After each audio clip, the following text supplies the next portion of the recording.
Lalgate police મથકની હદમાંથી દાગીના બનાવવાના કારખાનામાંથી 21 લાખથી વધુનું સોનું ચોરી કરીને ભાગી છૂટેલા કારીગર સીસીટીવીમાં કેદ થતા પોલીસ સીસીટીવીની મદદથી તપાસ હાથ ધરી લાખોનું સોનું ચોરી કરીને ભાગી છૂટેલા મૂળ પશ્ચિમ બંગાળના કારીગરને ઝડપી પાડી તેની પાસેથી મુદ્દામાલ કબજે કરવામાં આવ્યો હતો। સુરતના લાલગેટ પોલીસ મથકની હદમાંથી લાખોનું સોનું ચોરાયાની ઘટના બનતા પોલીસ દોડતી થઈ ગઈ હતી।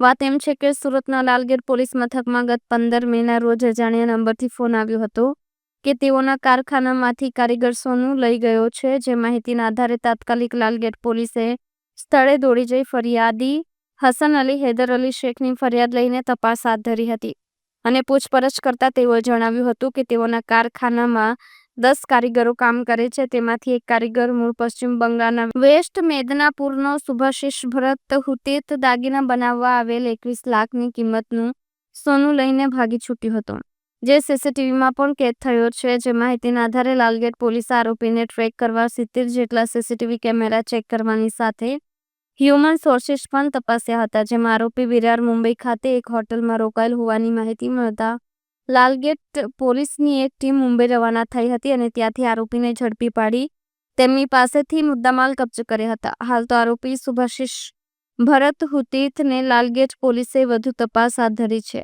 તારીખ 15/5/2025ના રોજ લાલગેટ પોલીસ સ્ટેશન ખાતે એક નોગર ચોરીનો ગુનો દાખલ કરવામાં આવેલો હતો।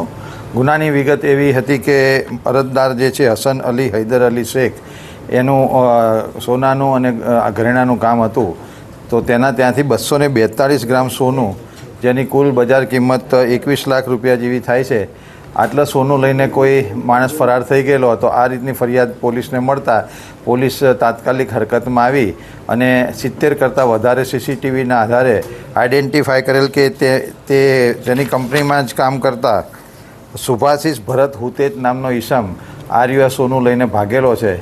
આ જે આરોપી છે તે આ 242 ગ્રામ સોનું લઈને પોતાના મૂળ વતન વેસ્ટ બેંગાલ ખાતે ભાગી રહેલો હોય, પરંતુ પોલીસને આ માહિતી મળતા તાત્કાલિક પોલીસે ગણતરીના કલાકોમાં આરોપીની વિરાર મુંબઈ ખાતેથી ધરપકડ કરેલ છે અને તેના પાસેથી પૂરેપૂરો 100% રિકવરી કરેલ છે।